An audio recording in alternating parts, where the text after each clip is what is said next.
Hello, and welcome to I Hate Talking, a podcast about talking, including etymology, frustrating topics, current events, and other random subjects. I'm Adam. And I'm Steph. We are married, and we invite you into these discussions with us as we talk about the good and the bad of talking. We hope you enjoy today's episode.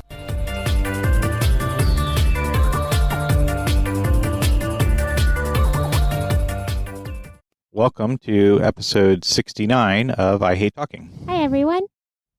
So we alluded to this particular word last time when we were talking, I guess, about music, but perhaps some of the things related to Coldplay or the Beatles or the Animals or just different bands and the music that they produced at certain time periods of history. So that is our word or phrase of this episode is oldie. Oh, oldie. Okay. Had you forgotten? Well, I didn't know what word you were talking about. Oldie. Oldie. Yeah. Oldie but goodie. Well, there you go. Maybe we'll do a phrase too. It'd be a 2-for-1. We can do the word oldie and oldie but a goodie as the phrase. Okay. So I don't think it's any surprise to anyone that the word oldie was simply a combination of the word old with the suffix ie being used together to produce the word oldie. So that is the formation of the word. And it was first used in 1874, according to our research. Oh, wow. To describe an old person. Oh, okay. And then in the 1940s, it was expanded to include an old tune or an old film. Okay. And that's how primarily we use it today, I think, to describe primarily music. I guess it could describe a film or a movie as well, but I think when I hear the term oldie, I'm typically thinking of a song. Yeah, I agree. I think of music when I hear that. But I've heard it, with TV or movies and even like food, like something that's like a old-fashioned comfort food. But definitely music is what I think of first. And then music was the primary thing that this term was used for in the 1960s. So essentially when radio became more of a common format, that any particular radio station that was playing popular songs from previous decades were described as oldies. And there were a number of radio stations that were playing music during that 1960s, 1970s period that were playing music from the 1950s and 1960s. So is that only 10 years then? Is that what you're saying makes an oldie? So we'll get into that in a moment. Okay. Because there's not really a specific agreed upon definition of oldie, but there are some general rules that we'll look at. Okay. And then actually, in some of the research here, as I'm scrolling down, it actually indicates that the phrase oldie but a goodie was a popular phrase coined in 1958 by Los Angeles DJ Art Laboe. Okay. So, well, what songs would he talk about then, being an oldie and goodie?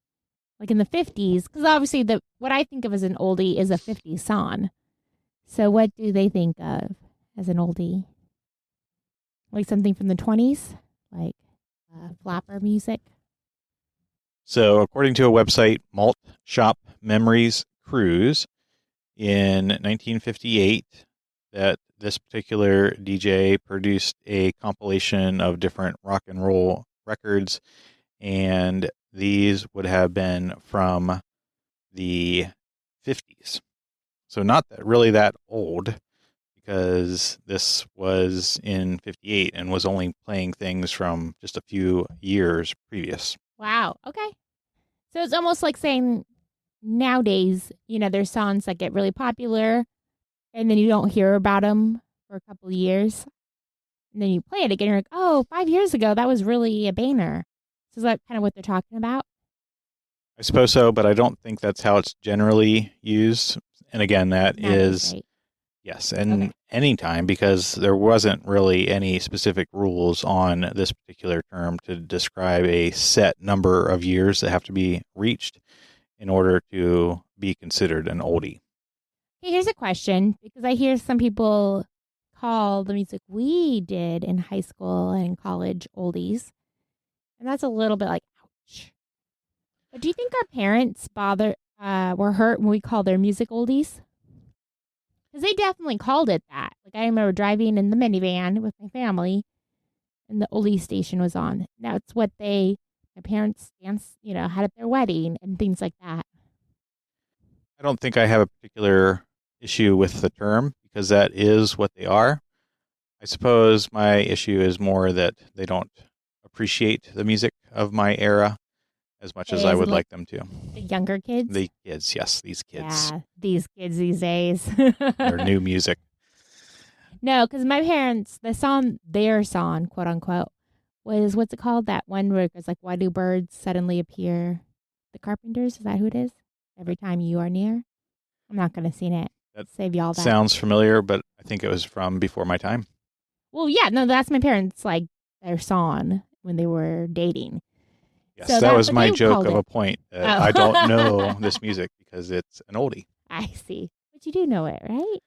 Or you really don't know oldies? I'm sure I would recognize it if I heard it, but I would not be able to quote any of the lyrics or the artist or anything about that particular song. Okay, so that's the song my parents say is their song. What do you think is our song? Do we have a song? I don't know. We had a number of wedding songs. I'm not sure if there's any particular one that stands out more than others. Some of them I don't even know if I would remember. Can you remember any?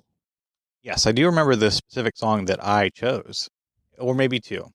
So there was Pour Some Sugar On. That's not our song, but you did choose that. That was at our wedding, or the reception, rather, I guess. That was our cake cutting song. That was a cake and cutting I only song. let you play like 30 seconds of it. Which I guess we'll have to look up that song, because that's probably an oldie even when we played it, I would guess. Yeah, I think so, too. That was a pretty old song even at that time. So let's see when that song was released. That was by Def Leppard. I had never heard that song, and you suggested it. And then I listened to it later and was like, oh my goodness, we played this with grandparents and church going. So that song was originally released by Def Leppard in 1987. Ah. So I think that would have been probably classified as an oldie at the time of our marriage. Okay. The other song that probably is even worse than that one. And there's a reason you only chose two songs in our entire wedding. Yes. So that is a song by Hot Action Cop called Fever for the Flava. And that was released in 2002. So probably not quite oldie status by the time of our wedding. Oh, man. But getting close. 2002 was our songs. But these are the songs that are important to me. Do you know what song we danced to? I would know it if it came on or you said it, but I would not be able to remember it on my own. Okay. Do you know what song I came down the aisle to? I remember what song we exited to, or whatever that's called when you That was leave. an oldie too. That was an oldie, yes. That was, can't think of the name, but I know the lyrics. I see skies of blue and trees of green. Right? Red roses too. Yeah. Yes. So that was the song "What a Wonderful World" by Louis Armstrong. Was the famous person that sang that. That was released in 1967. Okay. Yeah. So that's an oldie. That might have been the oldest song that we played at our wedding. Yeah, probably. I guess we did a hymn. That probably beat that out, but as far as modern music goes, it was the oldest. Okay. So, what are your most memorable songs? Because apparently the ones that I remember are the ones that I picked. And probably the reason that I picked them is because I already liked them before that particular time of our lives. And I just had to give those ones to you because you cared so much. But also, it's like we have a lot of very conservative people coming. We can't. We did play the radio edit version of Fever for the Flava. Right. We danced to a Matthew West song. I'm so bad at titles. Hang on. So our first dance song was by Matthew West, When I Say I Do. And that was, I can't be right. This says it was from 2019. But we were married long before that. So let me see when he actually made it. There's a different artist. When I Say I Do. Clint Black. It was in 1999, though. But I don't think the mirror. Are we time travelers and we played music? That was. No, it's just a Mandela effect. But that's the song that we danced to. We can't Maybe it play was a re-release or something. We can't play it. The copyrights, I'm sure, but. Clint Black? Is it Clint Black is the version? No. I'll look on my Spotify. I have it. And once in a while, I play it to be sappy. So it is a re-release, apparently, because the original one was released in 2009. March of 2009. Is that right? Yeah, it could have been. Could have been. Internet sleuths, you have lots of information about us now. We're giving away all kinds of how old we are. Yeah, this is it. Okay. Does this sound familiar? Yes, but don't play it because we'll get copyrighted and banned from Spotify or something. So that was our first dance song. And then I walked down the aisle to... That one I don't even know the name. Well, apparently they weren't that memorable to you if you don't even remember them at all. I can sing them, but nobody wants to hear that. You just have to use Shazam then. And it was titled Here We Stand. Do you remember that one? Does that ring a bell now? That rings a bell, yes. My uncle sang it for us, and I walked down the aisle to it. Apparently, Usher did a song called Here I Stand in 2013. So my search results are inundated with all of that. I don't see anything before our time, and it was not an Usher song. And apparently that's a re-release too, because there's even an Usher song from earlier in 2008. So people are just rehashing the oldies. Look at that. Have the sheet music and everything. There you go. Yeah, that's right. Here We Stand by T. Carter Music is what it was. In 2007? That's when T. Carter Music was established. So maybe sometime after that. But relatively recent. So probably not an oldie at the time of our wedding. No. Well, there you go. So I had more classic songs than you did. And I had more wholesome songs. So maybe I did appreciate my parents' music more than you appreciated theirs. Well, my parents would not have listened to that music either. The Carpenters were pretty wild for them. That's true. So in a roundabout way, I guess we've touched on perhaps some of the definition of a oldie. And the reason that I think that this is sort of a shifting term is because when it was originally used in the 1970s, it sort of was describing music from the 1940s, mainly the 1950s, a little bit of the early 1960s. And then that sort of stuck for a period of time, maybe a decade or so. So since radio format was relatively new to the populace, that was sort of the first music that was played. And then at a certain period, that was the quote unquote old music as new music kept being produced. But then as time progressed, the oldies term became used for just older music in general, not necessarily specific things from the late 40s to the early 60s. And according to most accepted definitions now, it will typically refer to music that is at least 20 to 30 years old. Okay. So our Coldplay example from their formation in 1991 with whatever their first album was 24 years ago. More than that. What date are you talking about? 1990s? Isn't that what we said? 1991 was the formation That of was more than Coldplay? 20 years ago. Okay, no, hon. I was incorrect. I was It's thinking of something else. 2025 currently. 1996. So 30 years ago. Yeah, 29 years ago. So, by even the general definition of an oldie being 20 to 30 years old, it pretty much fits the bill that whatever Coldplay's first album was is now considered an oldie by that definition. Okay. I feel that. And then it still can be used to generally describe music from the late 40s, 1950s, even early 1970s. But now, because we are in 2025, it is including songs from the 80s and even 90s. Okay, well, here's a crazy thing I saw recently. Do you know the TV show The Wonder Years? Yes, and I think they, again, rehashed that and made another spin-off. Oh, really? Yeah, isn't there the girl's perspective or something like that? Oh, no. The Wonder Years has Fred in it, and that's the older brother of Boy Meets World. You're thinking of Boy Meets World. Corey's real-life brother has a spinoff. No, I am thinking of something else. There is apparently a reboot, and it did extremely poorly. Of The Wonder Years? Yes. It had 2 seasons. Okay, I'm going to have to look it up, because what I think you're thinking of is in The Wonder Years, the star is Fred Savage, and then years later there was Boy Meets World, and Ben Savage is Fred's younger brother, and he starred in it.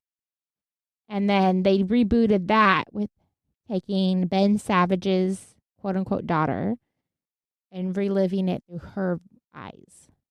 And a funny story, one time... I'm so confused. Okay. What? There's another show that's not the Wonder Years reboot? Okay, I'll look up Wonder Years reboot in a minute. All right, so what show are you describing? Boy Meets World. I think you get Fred and Ben mixed up. Oh, because they were in the same show. No, they're not in the same show, but they're real-life brothers. Real-life brothers, and they look the same or something? Very similar. I see. So, one time I was at a TV taping for a show. I don't even remember what it was, but it was like 25 or so years ago. And it's a show that Fred Savage was in. And we were watching it. It was funny. It was like a sitcom. And then at the end of the show, we were leaving, and we saw Fred, who was the star of the show, with his brother Ben. And I had a friend scream out, "We love you, Corey Matthews."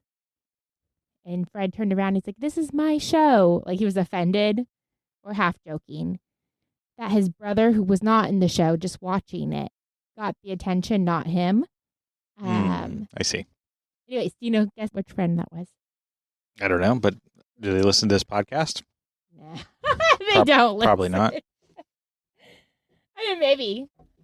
But she's not a podcaster. We'll talk later. I don't know who. Anyways. Okay. But well, we're Boy all, Meets World was my time. all We're over the all place over in the this, place. in this episode. But there was Okay. yeah, there's a Wonder Years What? reboot. You've never heard of this, apparently. It was canceled after 2 seasons, low viewership, and a change in ABC's scheduling strategy. Show it to me, because I can't find that on Google. I just Googled Wonder Years reboot or remake. 2021? Yeah, I think it came out in 2021, maybe 2023. It's hard to tell on the dates here, but Oh, we're going to have to watch it. no, it was terrible. Nobody watched it. Okay, y'all don't know what we look like, but to give you a hint, the person I get called out number one, especially when I was younger, was Winnie from the Wonder Years. People would often think I was her. Do you think I look like her? I don't see it, but I get it so much when I was a kid. Maybe, like, you probably had the same style, I think, as a kid. Yeah, I got called Winnie all the time. Anyways, I want to watch this now. I guess I didn't know it had a remake. You do not look like her at all right now. So. No, yeah. I mean, she's beautiful. I'd love to look like her, but I don't think we aged the same. The Wonder Years remake you can watch on your own. I don't particularly care for that. She's 50 years old. That's interesting. I guess we're getting old. All these songs that we're talking about are oldies. All the people that we grew up watching on TV are like really old. There's a reason I brought up the Wonder Years. Let's circle back and bring it back to the word of the day.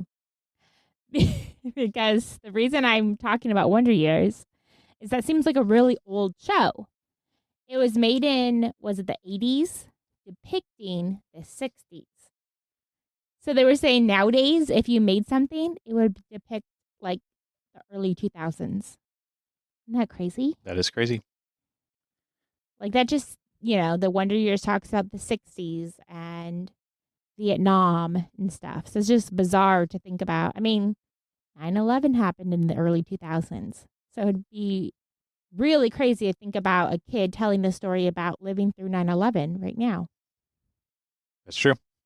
Yeah, Wonder Years 1988 to 1993. Yep. So there you have it. Yeah, I guess there's other probably considered oldies now by most standards. Forrest Gump, where it's describing some of the events that happened a quote-unquote long time ago when that was originally created. Or what's the other one? I mean, there's That 70s Show, which that was made when? In the early 2000s? early 2000s. So, yeah. And I mean, it's interesting because they seem like classics. They're depicting something from the past. yes. I just First feel like air date was 1998 for That 70s Show. I just feel like if you tried to... And now they made it That 90s Show. Did you know that? All these remakes are terrible. Okay, well, see, I guess that's what I'm saying is like, that just seems so lame to do the 90s or early 2000s. But I guess it's not lame. I don't know. Well, apparently it's lame because I don't think either of us knew that even existed. That 90s show? No. No. It also might have something to do with generational bubbles where maybe that was something that was popular with our generation or even the baby boomers, as it were, that they could relive some of those things that were during their formative years, and perhaps the bubble of people that are coming of age now are just either not there yet or something of that nature, or they're just interested in different things. But yeah, and I think nowadays even, I mean, maybe I'm wrong, but I think movies aren't even a big thing anymore because of everyone's attention span. It's like the shorter clips. Like you try to play an hour and a half movie nowadays, and people just get lost and lose interest so quickly. And so I think that's part of the culture now is like it's much quicker little snippets. The Netflix 30-minute shows or whatnot, hour shows. You're not getting drawn out storylines anymore. perhaps, but there's also those people that binge watch those shows and can watch 6 hours of shows all at once, and there just is going to be 12 episodes within that time frame. Yeah, there's a whole meme about So it, right? Where I guess says, it works both ways. Yeah, where it's like a 4-hour show, no way. But binge watching 6 hours of a 1-hour show, definitely. There you go. Well, it works for both the short attention span and the people that want to watch a longer anthology. So we've just find our oldies. We've used it in some different contexts and phrases. The thing that I sort of land on, I guess, is 25 years. And I actually equate that to when a vehicle is considered a classic or antique. And in the United States, most states recognize that 25 years is when you can apply for your antique license plate and status of a vehicle. Oh, wow. Really? It's not very long, I guess, in our old perspective now. 25 years used to be like a long time to me, but I guess not anymore. My van's getting up there. It can be a classic car soon. But That's it's had crazy. like most of its parts replaced because one of the criteria for an antique, it has to be mostly original or restored condition. So there has to be some like original parts, and there's other more detailed requirements around that. So like the engine being replaced. Does that? Yeah, if you overhaul the engine, I think you would need to either remanufacture parts or use original parts that are reclaimed from wrecks and junkyards and things like that. That's crazy. Do you remember growing up, some of my friends' parents had cars that were so old they didn't have seatbelts, and that was legal? That was legal. Supposedly, at least I was told it was. Tim the Toolman Taylor in Home Improvement. Oh, really? No, I'm trying to make an oldie reference, and it went way over your head, really? apparently. I believe it. Because I'm sure Home Improvement is very old as well. Okay, stop talking. Was there a Home Improvement spinoff remake? I don't know. Google it. I don't think so. I bet there is. I bet there is, and it did terrible. There probably is. The thing I'm desperately trying to get our family into is Get Smart. So they did pitch it, and Tim Allen was interested, but whoever played Jill, Patricia Richardson, was never interested. So he couldn't do it without her, or they'd have to kill her off. There would have to be some complexities there that would have to be explained or something. Right. So interesting. Yep. Okay. Yeah. I mean, I like him. I think he's busy doing other stuff right now. Yeah, Get Smart, the original Get Smart, I'm trying to get our family on board with. Our kids aren't super interested yet, but I really think if they give it a chance, they'll like it. So I'm going to keep pushing it because it's such a funny show. I suppose so. I've tried the same with music, and they don't really seem to be all that interested in that either. There's a couple of them that did enjoy Audioslave for a while, but now they don't enjoy it anymore. So I guess for our final thing, we got to look up when Audioslave was formed and when those songs originally came out. 2001, so more recently than Coldplay, but not by much. Okay. 2001. Yeah, that's not too long ago. So you're saying that's an oldie? 2001 to 2025, 24 years. It does fit within the scope of 20 years. So what do you think people think, like when you're creating something, whether it's music or television or whatever it is, do you think the person knows at the time this is going to be an oldie or a classic or anything like that? Because you're not ever doing anything right, like this is classic. Like you can't call it that while you're doing it, right?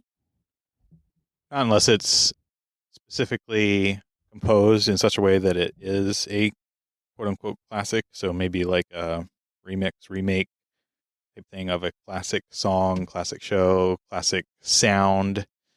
But yes, I think in everything that we've described, they were new sounds, new hits at the time, and now are still somewhat popular and are in the category of oldies. Yeah, like, I mean, I'm a big Office fan, and they talk a lot about when they were doing it, they really enjoyed what they were doing, but they did not know what a hit it was. They kept thinking they were going to get canceled. And, I mean, The Office is huge, even, it just continues to get bigger and bigger and more popular. So they were just talking about, like, no, we did not know this was going to be what it is. So I think that's interesting to think that when you're doing something, if you're enjoying it and you believe in it, keep going. But you never really know until it's all done years later if it was a success or not. So you're saying our podcast will someday be a classic? Sure. Why not? Let's keep dreaming. Well, there you go. So I don't think we think that right now, but maybe in the future we'll have a hit.